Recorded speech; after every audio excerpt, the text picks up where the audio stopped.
Hello everyone, I am Sudhanshu Patel and currently I am pursuing BTech in NIT Raipur. तो आज के इस video में हम पॉलिनोमियल्स का जो करके देखो है, जो पहला करके देखो है वो तो हमने सॉल्व कर लिया था, लेकिन जो उसके बाद एक और करके देखो है वो सॉल्व करने वाले हैं। तो पहला क्वेश्चन दिया है कि एक पॉलिनोमियल दिया हुआ है और उसको हमें 2x से डिवाइड करनी है। ठीक है, तो करते हैं। पहले तो जो पॉलिनोमियल दिया हुआ है उसको लिख लेते हैं हम। 2x³ प्लस 12x प्लस 6 को हमें डिवाइड करनी है किससे? 2x से। ठीक है, तो जैसे हमने पिछले वीडियो में देखा था कि डिवाइड करने के लिए सबसे पहले हमें 2x³ plus 12x plus 6 divided by 2x, जो ये वाला रेखा होता है उसे हम डिवाइडेड बाई कहते हैं, ये वाली लाइन को डिवाइडेड बाई कहते हैं। ठीक है, अब हमें डिवाइड करनी है तो क्या कर सकते हैं कि ये जो प्लस साइन है उसे हम अलग अलग करके लिख सकते हैं।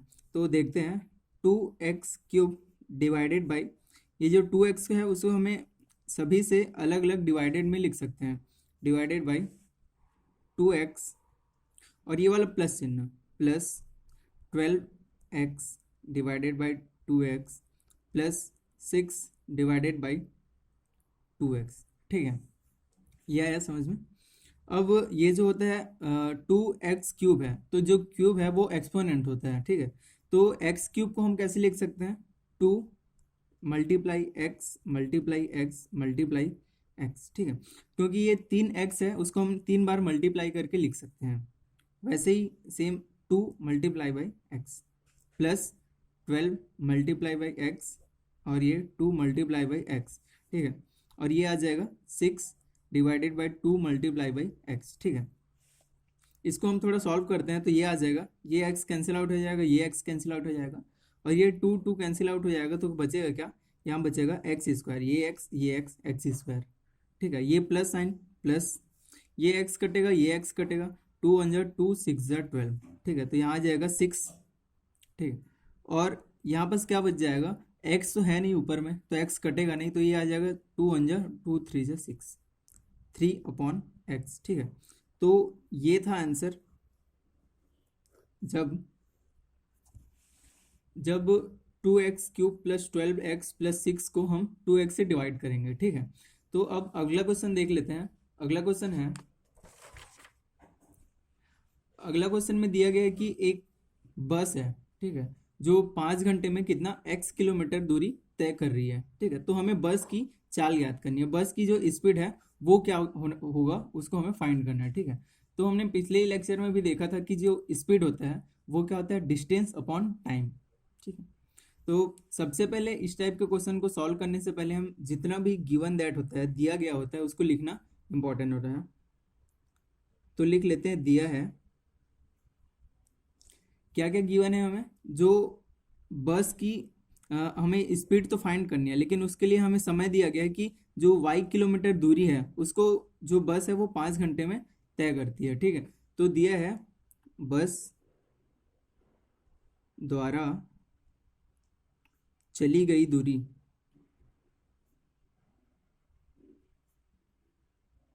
ठीक है, तो बस कितना दूरी तय किया है? वो किया है किलोमीटर दूरी। ठीक है, यहाँ लिख लेते हैं किलोमीटर। ठीक है, दूरी तय करने में लगी समय कितना दिया गया है? दूरी तय करने में लगी समय कितना है? वो दिया गया है 5 घंटे में। ठीक है, जो दूरी है उसको किलोमीटर दूरी है उसको 5 घंटे में तय करती है, तो 5 आवर्स।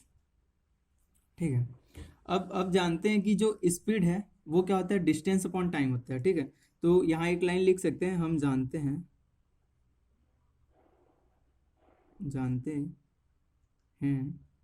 कि क्या होता है? दूरी या सॉरी चाल बराबर दूरी बटे समय।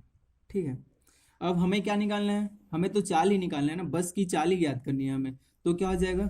चाल या बस की चाल भी लिख सकते हैं इसको, बस की चाल बराबर क्या हो जाएगा? दूरी, दूरी क्या दिया है, y किलोमीटर, तो यहाँ क्या आ जाएगा, y किलोमीटर। और इसको तय करने में कितना समय लग रहा है, 5 घंटे की समय लग रहा है, 5 आवर्स। ठीक है, तो ये चाल, चाल बराबर आ जाएगा, चाल बराबर आ जाएगा y डिवाइडेड बाई 5, ये आ जाएगा किलोमीटर पर आवर्स। ठीक है, ये हो गया अपना आंसर। तो लास्ट में एक लाइन लिखना जरूरी होता है, अतः, अतः बस की चाल y/5 किलोमीटर पर आवर्स होगा। ठीक है, आप लोग सोच रहे होंगे कि ये सब क्यों लिख रहे हैं। ठीक है, तो ये सब लिखने में हमें अलग से मार्क्स मिलता है। जो क्वेश्चन होता है, क्वेश्चन को सॉल्व करने के लिए जो अलग अलग मार्क्स होते हैं वो डिवाइडेड होते हैं। जैसे अगर यही 3 नंबर का क्वेश्चन होता तो इसमें 1 नंबर मिल सकता है। ठीक है, और ये जो फॉर्मूला और सॉल्व किए हैं, ठीक है, ये जो फॉर्मूला और सॉल्व किए हैं उसमें कितना मिल सकता है, 1.5। और जो ये लास्ट में एक लाइन लिखे हैं हमने, अतः बस की चाल इतना होगा, इसमें हाफ मार्क्स मिल सकता है। ठीक है, तो इस टाइप से जो नंबर होते हैं वो डिवाइडेड होते हैं कि इस पार्ट में इतना नंबर, इस पार्ट में इतना नंबर, मतलब जो मैथ्स होता है वो इसमें स्टेप मार्किंग की भी नंबर होती है। ठीक है, अब देखते हैं अगला क्वेश्चन, थर्ड क्वेश्चन है। थर्ड क्वेश्चन क्या दिया है, एक आयताकार बगीचा है जिसका क्षेत्रफल कितना गया, 65x² वर्ग मीटर है। ठीक है, और उसकी चौड़ाई दिया गया है, बगीचे की चौड़ाई कितना की दिया गया, 5x मीटर। तो हमें क्या निकालना है, लंबाई। तो ये भी एक आयत का क्षेत्रफल जो फॉर्मूला है उससे बन जाएगा। तो सॉल्व करते हैं, क्या दिया है, तो इसमें वही जो दिया गया है, जितने भी एलिमेंट्स हमें दिए गए हैं उसको लिखना बहुत जरूरी है। ठीक है, तो दिया है, क्या क्या दिया है हमें, आयत की जो बगीचे की लंबाई है, बगीचे की लंबाई, सॉरी, बगीचे की लंबाई हमें ज्ञात करनी है। तो हमें क्या दिया गया है, चौड़ाई दिया गया है।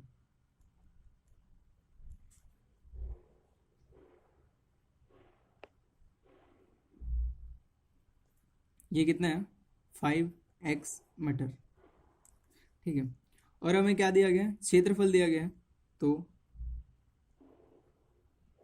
बगीचे का क्षेत्रफल कितना दिया गया है, 65x² वर्ग मीटर। ठीक है, तो फिर से हमें जो है आयत का क्षेत्रफल पता है। आयत का क्षेत्रफल क्या होता है, वो होता है लंबाई गुणा चौड़ाई। ठीक है, तो उसी फॉर्मूले से बनेगा ये भी। तो क्या लिख सकते हैं, हमें ज्ञात है या हम जानते हैं, क्या ज्ञात है, जो आयत होता है, आयत का क्षेत्रफल क्या होता है, लंबाई गुणा चौड़ाई। ठीक है, जो आयत का क्षेत्रफल होता है वो होता है लंबाई गुणा चौड़ाई। तो हमें क्या दिया गया है, बगीचे का क्षेत्रफल दिया है, और बगीचा क्या है, आयताकार बगीचा है। ठीक है, तो बगीचे का क्षेत्रफल दिया गया है 65x² वर्ग मीटर। तो यहाँ क्या लिख सकते हैं, 65x²। ठीक है, यूनिट को भी रहने देते हैं, यूनिट लास्ट में लिख लेंगे। और हमें क्या फाइंड करनी है, आयत की लंबाई फाइंड करनी है। ठीक है, तो लंबाई अभी पता नहीं है, तो इसको हम लंबाई लिख लेते हैं। और क्या क्या दिया गया है हमें, चौड़ाई दिया गया है, वो कितना है, 5x मीटर। तो यहाँ लिख लेते हैं 5x। ठीक है, तो लंबाई बराबर क्या आ जाएगा, ये जो 5x है वो इधर आके क्या हो जाएगा, डिवाइड में हो जाएगा। तो क्या हो जाएगा, 65x² डिवाइडेड बाई 5x। अब इसको सॉल्व कर लेते हैं। सॉल्व करने से क्या आ जाएगा, जो 65 है उसको मल्टीप्लाई x², तो x को हम 2 बार लिख सकते हैं, x multiply by x divided by 5 into x. ठीक है, तो एक x कैंसिल आउट हो जाएगा, यहाँ से आ जाएगा 5 1 जा और 5 3 जा 15। तो ये आ जाएगा 13 एक्स, ठीक है। और यूनिट क्या था, यूनिट था मीटर। तो ये क्या आ गया, लंबाई बराबर क्या आ जाएगा, 13x मीटर। तो ये था आंसर। तो हमें लास्ट में लिखना है, लास्ट में क्या लिखना है, अतः अतः बग की लंबाई 13x मीटर होगा, ठीक है। तो ये था आंसर। अब देखते हैं जो फोर्थ क्वेश्चन है। फोर्थ क्वेश्चन क्या है, जो फोर्थ क्वेश्चन है उसमें दिया गया है कि एक समकोण त्रिभुज है और उसका क्षेत्रफल हमें दिया गया है। क्षेत्रफल कितना दिया गया है, 4x² प्लस 4 वर्ग इकाई का मतलब क्या है, यहाँ पर कौन सी यूनिट है वो देख लेते हैं पहले। वर्ग इकाई है तो इकाई मतलब क्या होता है, कोई सा भी यूनिट हो सकता है इसकी जगह। इसकी जगह क्या हो सकता है, इसकी जगह मीटर भी हो सकता है, सेंटीमीटर भी हो सकता है, ठीक है। तो जितने भी यूनिट हैं वो कुछ भी यूनिट हो सकता है यहाँ पर, इसलिए यहाँ इकाई लिख दिया गया है, ठीक है। तो क्या दिया गया है, क्षेत्रफल दिया गया है समकोण त्रिभुज का, वो कितना है 4x² प्लस 4। और त्रिभुज की आधार भुजा की लंबाई कितना दिया गया है, 2x इकाई, ठीक है। इकाई मतलब वही कुछ भी यूनिट हो सकता है। तो हमें क्या निकालना है, त्रिभुज के शीर्ष की लंबाई ज्ञात करनी है, ठीक है। तो पहले लिख लेते हैं, जितने भी गिवन दैट है उसको लिख लेते हैं। तो ये दिया है, ये है त्रिभुज की भुजा की लंबाई दिया गया है, ठीक है। तो भुजा की लंबाई कितना दिया गया, 2x इकाई। और क्षेत्रफल क्या दिया है, समकोण त्रिभुज का क्षेत्रफल, समकोण त्रिभुज का क्षेत्रफल ये दिया गया है हमें 4x² प्लस 4 वर्ग इकाई, ठीक है। तो एक फॉर्मूला पता होगा, तो यहाँ लिख लेते हैं, हम जानते हैं कि जो समकोण है, समकोण कैसे होता है, ये मतलब समकोण मतलब कोई भी एक कोण वो होना, वहाँ 90 डिग्री का एंगल बनना चाहिए, ठीक है। तो ये हो गया एक समकोण। तो ये होता है आधार, ये कर्ण, ये होता है लंब, ठीक है। तो जो समकोण होता है उसका क्षेत्रफल क्या होता है, तो क्षेत्रफल इक्वल टू लिख लेते हैं, या जो त्रिभुज होता है उसका क्षेत्रफल क्या होता है, 1/2 इंटू जो ये आधार होता है, आधार गुणा ये लंब होता है, जो शीर्ष लंब दिया गया है ना क्वेश्चन में, शीर्ष लंब की लंबाई मतलब यही है वो, ठीक है। जो ये शीर्ष से लंब है उसकी लंबाई यही है, ठीक है, लंब। तो क्वेश्चन में ये तो दिया गया है कि भुजा की लंबाई कितना दिया है, 2 इकाई। और ये भुजा क्या है, आधार भुजा है, ठीक है, मतलब ये आधार है, आधार की लंबाई दिया गया है, ठीक है। तो यहाँ क्या आ जाएगा, 1/2 इंटू आधार कितना गया है 2x। और हमें लंब मतलब शीर्ष लंब की लंबाई ज्ञात करनी है, ठीक है। तो ये लंब फाइंड करनी है हमें। और जो क्षेत्रफल दिया गया है वो कितना दिया गया है, 4x² प्लस 4, 4x² प्लस 4, ठीक है। अब इसको सॉल्व करते हैं, तो यहाँ से 2 और 2 तो कैंसिल आउट हो जाएगा, ठीक है। तो हमें क्या निकालना है, लंब निकालना है।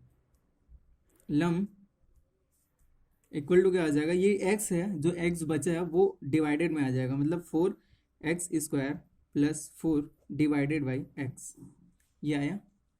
अब इसको सिंप्लीफाई करके लिखें तो यहाँ आ जाएगा 4x² डिवाइडेड बाई x, इसको अलग लिख लिए एक टर्म को, प्लस ये वाला प्लस 4/x।